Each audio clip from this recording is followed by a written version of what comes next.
Hey Jordan, how you doing, man? You okay? Yeah, doing pretty good. Nice to meet you. I'm happy to be here. Nice to meet you too. Thank you. And obviously, you've got a huge match coming up against Xande Ribeiro now in what will be a couple of weeks. But before we talk a little bit about that, I want to give people a chance to get a kind of background on you personally, because obviously you're fairly popular. It's pretty safe to say in the jiu-jitsu world for your work on YouTube. But before all of that, before you decided to start making content and becoming like an online instructor, what was the jiu-jitsu journey like for you before that point?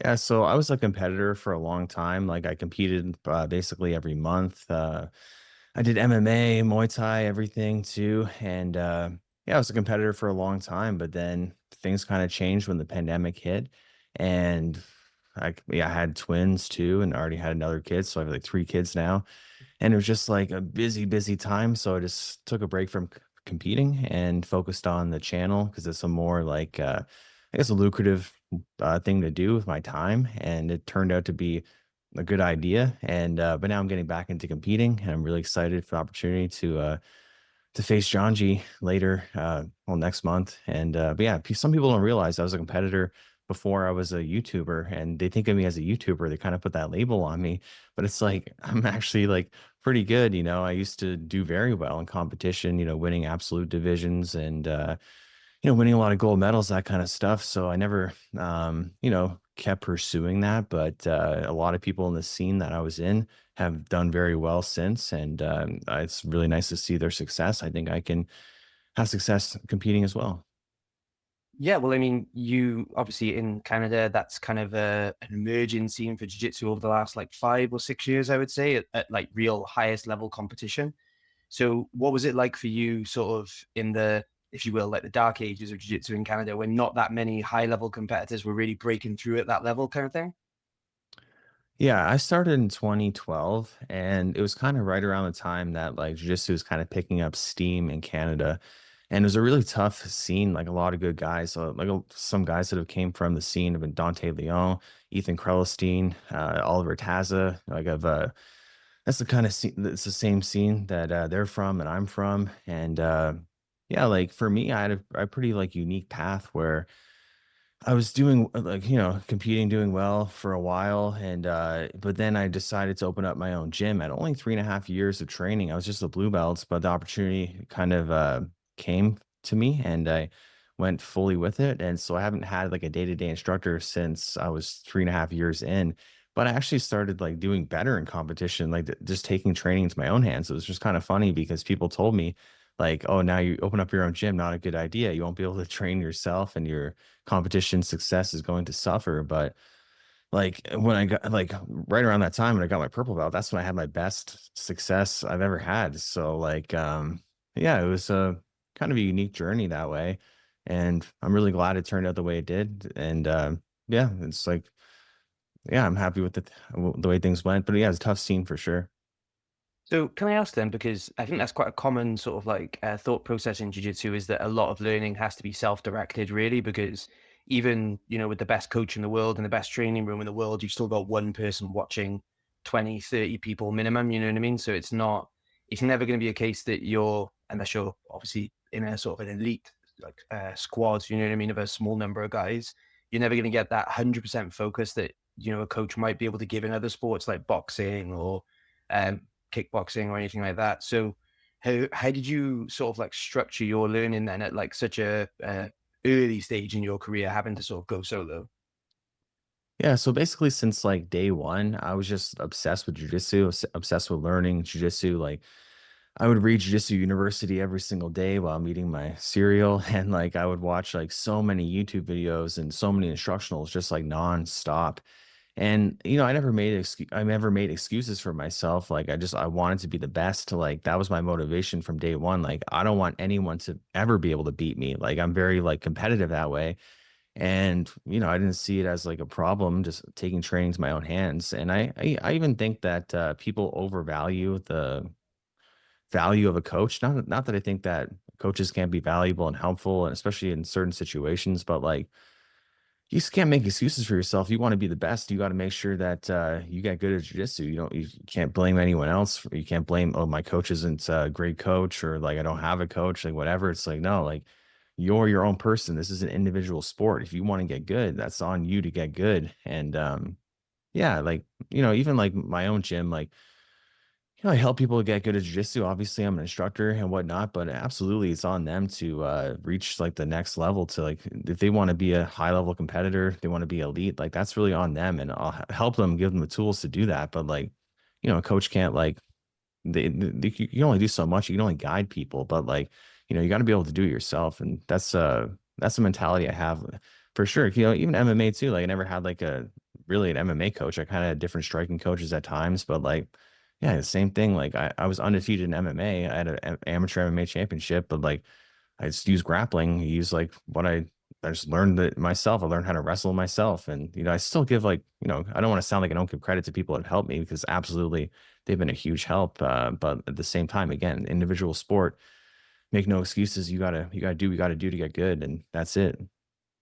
Well, I think that's one thing as well, that with jiu-jitsu or any combat sport, really, like there's only so much time you can spend on the mat. Even if you are training 3 times a day, there's still so much learning to be done, like behind closed doors, like you said, like instructionals, for some people reading books, especially like 10, 15 years ago. And, that's something that a coach literally cannot help you with. They can maybe tell you where to look, but ultimately they can't sort of read it for you or watch it for you or anything like that. Exactly. Like I've always been a big fan of like doing your homework, of like, look researching online, figuring stuff out online, and then, trying it out when you're grappling. And, a coach can like tell you these things of like do this, do that, but like there's some like there's tons of high level people teaching online, or just really good teachers teaching online. And like there's only so many moves you can do, so many ways to move your body. And it just comes down to getting good at actually doing them. And you got to be the one doing them. So like it just is what it is. It's like, yeah, it's like it's an individual sport. You got to do it yourself. Yeah, 100%. I mean, like you said, there's only kind of a finite number of ways that you can do things. There's not an infinite, there kind of is and there isn't. The way I always look at it is similar to what you said. There is an infinite number of things you can do, but they're all really based on like a handful of core movements or cores or like principles that if you, like you said, just get good at those things, you end up being able to do them from 100 different areas or different angles. And it might look like you're doing a lot of different things, but you're really not. Exactly. I mean, we roll like hundreds and hundreds of hours, and like that's where the skill is really built. Like yeah, like, ecological and stuff like that, like CLA, that's like really good, and like directs your attention. That's like skill building, and like or techniques that can help you like, okay, now I have different options, stuff like that. But like, it comes down to like the objectives, like what you're trying to do. And yeah, I just can't stress enough. It's like you just got to do it yourself. Like there's no reason. Like Hodger Gracie is a good example. Hodger Gracie, he was like when he was in London, like winning world championships and stuff like that. He didn't have like amazing guys to train with or anything like that. And like he took it upon himself to become elite. Like he wasn't from this like huge team of like killers or anything like that. I don't even think that's important. Like I mean, it's important to have good training partners, but like when I opened my gym, I was with a bunch of white belts, especially. And like, again, that's when I had my most competition success, and they were good for like trying new things on and whatnot. And like, yeah, there's just no excuses. Like and same with YouTube. Like, just another example, like YouTube, no one taught me, no one coached me how to do YouTube good. It was just like trial and error and get good. And maybe someone guiding me would have helped, but like making those errors, failing, readjusting from there, and just putting time in of like continually making videos. I think that's what like everything in life. You just can't like rely on someone else to like make you good at what you want to do. It's like it's all on you. Yeah, 100%. And I think it's quite sort of interesting that you say that coming from sort of both sides of it, where, like you said, stepping out on your own and trying to learn the sport on your own after 3 or 4 years or so, but then also coming full circle. And now you're the person online that people in the same boat are sort of looking to as a resource to help them progress. So what was that kind of switch like then back in the day? Yeah, that was really cool for me because I'd watch so much YouTube coming up and so many instructionals. Like I would watch like every single video on a topic. Maybe it was like the truck, or like rolling back attacks, something like that. I'd watch absolutely everything I could find on it, and I would try those things, and I would take their details and their like stuff they would say that would resonate with me, and then I would go and try and use it, and then I'd be successful with it, and I would just keep doing it, and like then I move on to something else and work on that, and like so yeah, like me having like done so much homework myself, I'm so like grateful for like the opportunity, and I think it's so cool to be able to like, give back and do that for other people, especially because back then it was like not as high quality of content. Like there was some great content for sure, but like I think now people are spoiled with how much great content there is. And like, yeah, I think I've done a good job like kind of like raising the bar on YouTube, not like with where it's like all but me or anything, but I think I have done a lot of things like first, and a lot of people have like taken inspiration from that. And I think that's great. And yeah, it's just like cool. It's just cool making an impact, I guess, like, in the jiu-jitsu world, because I'm just this like guy from a small town in Canada, and like I'm just like made an impact, and that's so cool to me. Like I get opportunities, I get sponsorships, I get people telling me that I've helped them out a lot in their jujitsu, and just like again, I'm just this like guy from this small town that like had a kind of unorthodox journey in jujitsu. So it's a really cool thing for me. I'm always grateful for it. Yeah, for sure. I mean, it's definitely something that, like you said, it does garner those opportunities as well. And I think, if you don't mind me saying, the upcoming match with Xande is a perfect example of that as well, where obviously, like you said, you're a great competitor, but I think someone at like Xande's level, like he's a multiple time world champion at all different aspects of the sport. Like he really is kind of a legend, and he's in the Hall of Fame. It's one of those sort of like dream matchups, I imagine, for you, is it? Yeah, especially because like, I was like watching him and like whatnot, like back in the day, and to think I get to compete against him is really cool. And I think that a lot of people would think, oh, it's a mismatch because it's like a YouTuber versus some legend. But like, I don't think it's a mismatch at all. I think that's like, it's a really good match for me. And I think I'm really going to show it, and yeah, just show people that like, yeah, I'm just not a YouTuber. Like I'm actually good at jujitsu. And like, yeah, it's kind of funny seeing the comments. Like I expect them, like, and they don't bother me, but it's just kind of funny because I feel like I know something they don't know. So it's just a cool feeling going into it. And I get to prove it. Cause I think even if I lose, which, it's a possibility one person wins, one person loses. But I think even if I lose, I'm gonna look good in there. Like it's not going to be some like murder, or it's going to be a close match. At the worst case, I'm not going to get my ass kicked, and I'm just complete confidence I'm going to win. But yeah, even worst case, like I think it'll go well for me. And yeah, some people too are like, oh, not deserving because he's not a competitor. He's like a YouTuber. But like people are excited to see this match. Like people are excited to see like, is he going to get his ass kicked, or is he like right about what he's saying, that it's gonna be a good match and he's gonna win. So like, get people talking, making exciting, and that's just an exciting thing because maybe I don't know, maybe Zhangji competing against like someone that is a competitor that's like whoever, maybe it's not as exciting compared to like let's see if this what this guy can do. So like yeah, I just think it's funny. Some people complaining about like the match. It's like you guys don't understand. Like this is like entertainment too, and like this is such a cool thing for everyone to get to watch. And I put myself on the line too because I don't want to lose. I'm a competitor. Like I hate losing. I wouldn't take this match if I thought I was going to lose. Like absolutely not. Like I think I'm going to win. And yeah, I think that makes like even more exciting because like I'm not just doing it for views, anything like that. Like I'm coming in there to win. Well, I think that's good as well because like you said, the overall sort of opinion seems to be that John Day will be the favorite, and it's hard to argue with that, obviously because of his incredible record in competition. But I think a lot of people are really um, sort of making the same mistake twice, if that makes sense, where he had that match with Kit Dale fairly recently, and it was the same scenario where I think a lot of people were really just writing off Kit Dale as kind of like, oh, he did a bit of competition a few years ago, did pretty well, and he's a comedian kind of thing.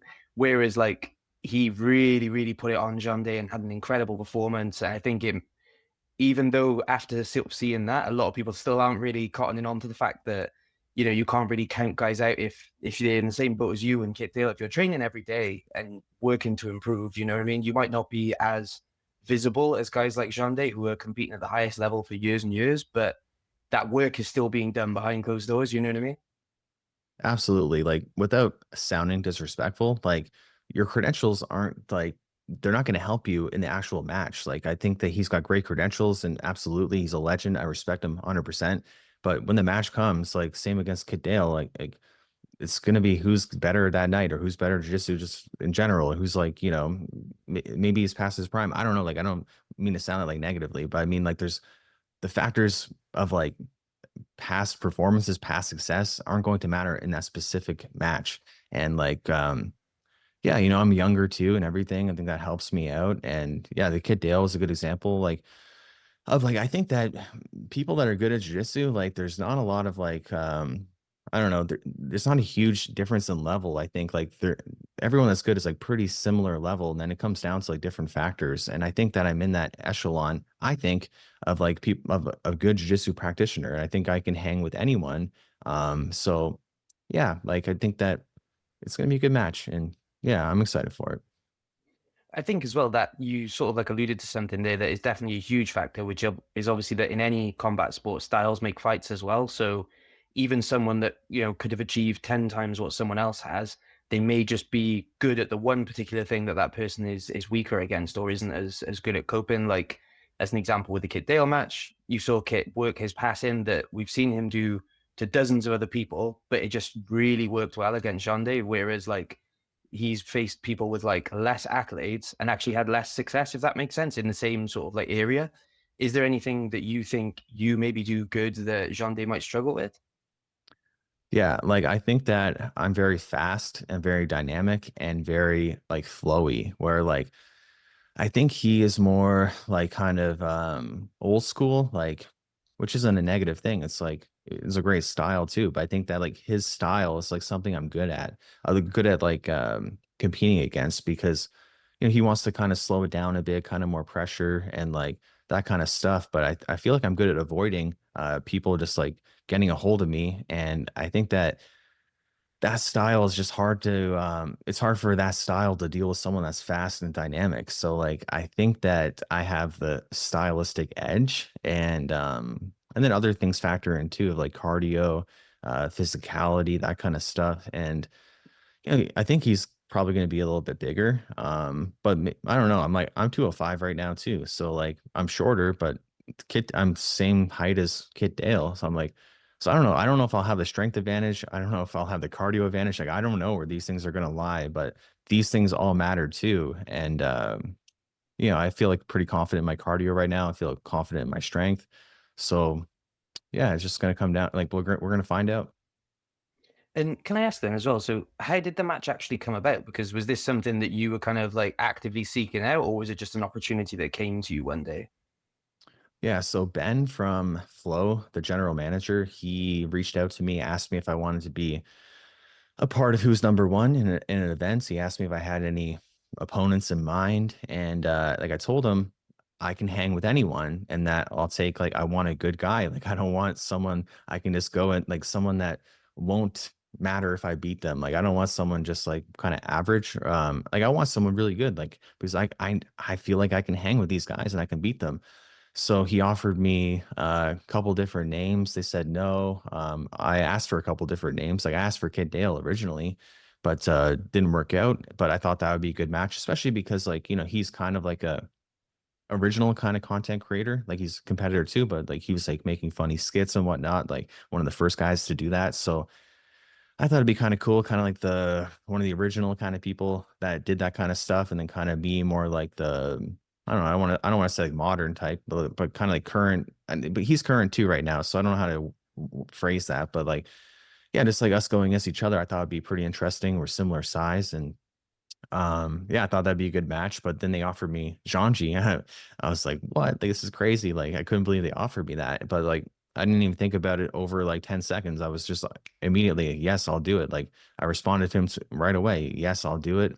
And I'm excited to do it. Like, yeah, so that was just I'm really grateful that they believed in me, because they could think like, oh, he's full of shit. He's thinks he's good, but maybe he's not good, and it'll be a waste of time. And like, because if I go and get my ass kicked like right away, it's just gonna be a waste of time, and it'll kind of be like boring for everyone. Like, oh, that's like what I figured was gonna happen, and like it makes it kind of like in hindsight, it seems stupid of a match if I get my ass kicked. So I think that they believed in me and believed what I was saying, and I believe it too. So I got to prove that it wasn't a stupid match to put together. And yeah, I think it's a great match for me. I'm really excited for it. Nice. And then are you sort of planning on using this as like a springboard to return to competition more regularly, or is this just a one-off at the moment? I'm not sure right now. Like, I probably do want to compete more because, like, I don't know. I haven't like worked my cardio like crazy like I am now, and I feel like super confident in my cardio right now, and like which makes me feel like okay, yeah, I should compete more because that's always kind of been something that's been like not great for me is my cardio. So it's hard to like want to compete when like you just know you're gonna go through this like hell of like being like fatigued as hell and just like tired as shit after and like so like yeah, like I feel confident there, and maybe I'll take. I want to take a pro MMA fight as well because I only did amateur, and then I kind of stopped. I was gonna go pro, but then the pandemic hit. Like right before the pandemic hit, I was like planning this big run and going pro. I want to get to the UFC. I fully believe I get to the UFC. So like, I think I would like to have one at least pro MMA fight, but I don't want to make a career out of it because like I don't want to like I'm already 34, almost 35, getting too old to do that. Plus, like, I don't want to get brain damage, that kind of stuff. But absolutely, if I can take some guys down and just choke them out quick, like, I wouldn't mind taking a couple fights. But then, yeah, competing too. Like, I think if I win, I think everyone will be interested, like how far can Jordan go? Like how good is he, And who's number one might offer me an exciting match and they might have to pay me more because like now it's like, okay, people want to see how far can he go? And I think I'm a bit of a draw right now, but only if I win. I think if I lose, I don't think people care. So like if I'm a draw and I win and the people are excited, then give me some money. No, I think it's a fair enough approach realistically. And I think it's interesting as well because you mentioned being a competitor like pre-pandemic when the purses that were available in jiu-jitsu were nothing compared to what they are even today, like 5, 6 years later. So do you think if there was a better sort of like financial route in the sport back then, would you have stuck with competing rather than focused on the content creation side of things? Maybe like I don't know, it's hard to say. Probably not, just because like I don't really love competing. Like I get really stressed, really anxious, like because I hate losing so much. So like the mental toll it takes on me is a lot, and I'll definitely be like super nervous for this match. Like probably like the day before, day of, I'm gonna be like in bed, just like tired, thinking like why did I sign up for this? But then like I get locked in when it's like time to go. But like I don't like the mental toll it takes on me. I'm just like too competitive.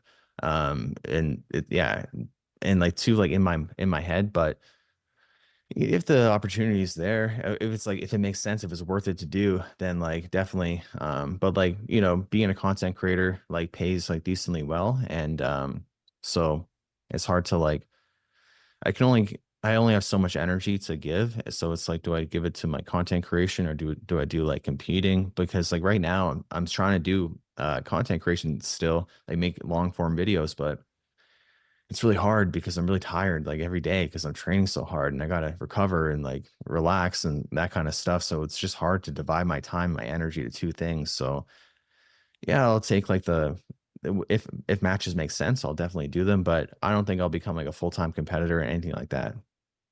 So we won't be seeing you at any sort of like ADCC trials or IBJJF Opens or anything like that, or? Well, I mean, if I win, I'm probably gonna be like pretty like pumped up and be like, I'm the man, let's go, that kind of stuff. Like it definitely helped my confidence even more. Like I'm a confident guy for sure, but like that would like, definitely like just kind of light a fire under my butt probably. So like we'll see what happens. Nice, nice. And then obviously there are, like I said, so many more opportunities now, especially when you look to Canada, where the scene was like relatively small only just 5, 10 years ago. And then now you've got so many ADCC Opens. Obviously, you've got like a huge sort of like competition circuit, I think, sort of rising in Canada over the last literally like 3 or 4 years. And do you think that would have helped then in your journey if it was sort of like more readily available? Because I know back in 2015, you probably would have had to travel quite a lot to compete realistically. It's hard to say because honestly, like it was pretty good back then. Like even like it's grown for sure. But I feel like the guys from my generation are like the ones like doing the best. I feel like I had like the hardest like time like I had like the hardest era. I feel like because like a lot of the guys have like done really well in competition since, like guys that I was competing against, guys that I beat, guys that beat me. They're like doing very well, and we're like it's like still the same guys doing well, it seems like. And so yeah, like it was pretty good scene. Like Toronto, I'm close to Toronto, so I just travel to Toronto. It's like an hour and a half for me. Ottawa too is like pretty close, like 3 hours. So the scene was pretty good back then. It's good now, but like yeah, it was solid. Like when I got in, like right around the time that it like there was some tough guys in there. Yeah, well, I think you are right in saying that there's a kind of like generation of Canadian talent, like all around about the same age, roughly. Like you said, Taza, Dante Leon, Credinston, and several other guys as well that are all like sort of competing against each other regularly and then bursting out. And I think we have a similar sort of experience here in Europe where the talent comes in kind of like waves, where one country suddenly produces like three or four top level guys right around the same time. And I think a lot of that is down to that whole iron sharpens iron type of thing, where if you are competing against, even if there's only one of you that's really, really talented, if you've got those opportunities to compete against them, 2 or 3 times a year, that really helps you improve. Maybe not even necessarily just because you're competing against them, but also because they're good and you're preparing for it as well. You know what I mean? Yeah, absolutely. And like I said, I don't think there's a huge like discrepancy in skill from like the top guys. Like we have like other Canadians too. Kieran Kachuk, he's in the same scene as well. Like he's a really good leg locker, and just a good grappler in general. And there's some other guys too where like, if you compete against them and you do well, then you're probably, going to do well against like other international people. So like yeah, I think that there's enough good guys in Canada to just to show you your level and whatnot. Like I haven't competed like I've only competed once in the last 6 years, but like so like I don't know, like I think I'll do well. Yeah.